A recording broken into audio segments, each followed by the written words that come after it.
जय जगन्नाथ। आज आम सुजीर काकेरा प्रस्तुत करवा से पूर्वर सुजी रे चीनी लुण पकाई 10 मिनिट हल्का आंचरे रांधिकी रखी। एबे आम पूरा प्रस्तुत करने नड़िया को कोराई रखीचे और से अदा तेजपत्र आउ 3 ରୁ 4 चामच चीनी पकई ताको टिके खरड़ी देबा जेमती कि नड़िया रो कंचा अंश भांगी जीवो।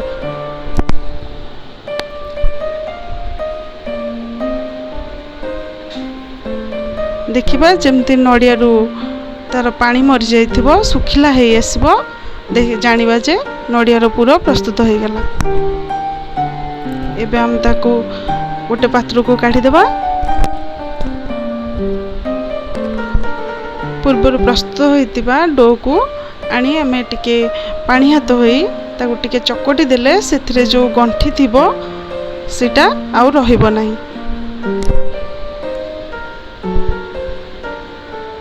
एबे आमे छोट छोट गुळा नै हाथ रे गोल गोल करी ता मझिरे पूरा देबा।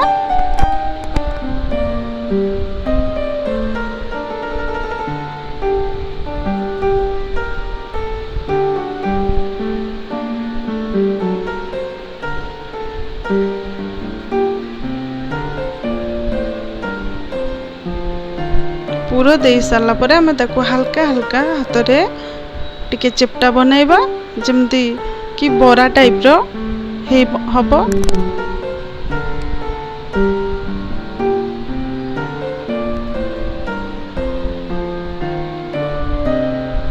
आपण माने एही परि भी चाउल चूना रे भी प्रस्तुत करि परिबे।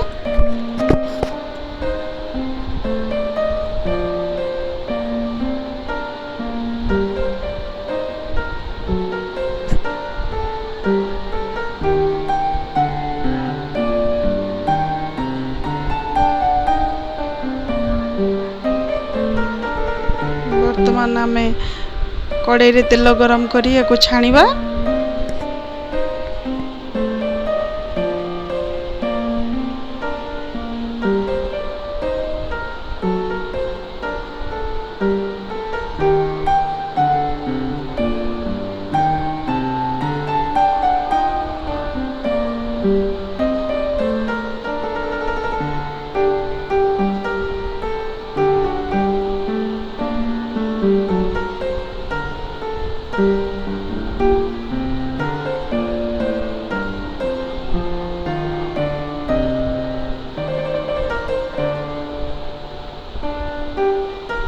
एबे हमर पिठा हेई आसलानी।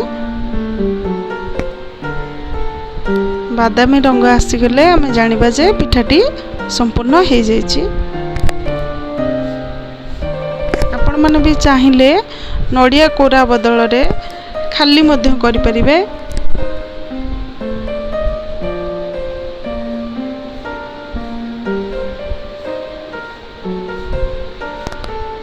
एबे पिठा हमर संपूर्ण हो जाइए ताको आमे गोटे पात्र को काढ़ी रखिबा।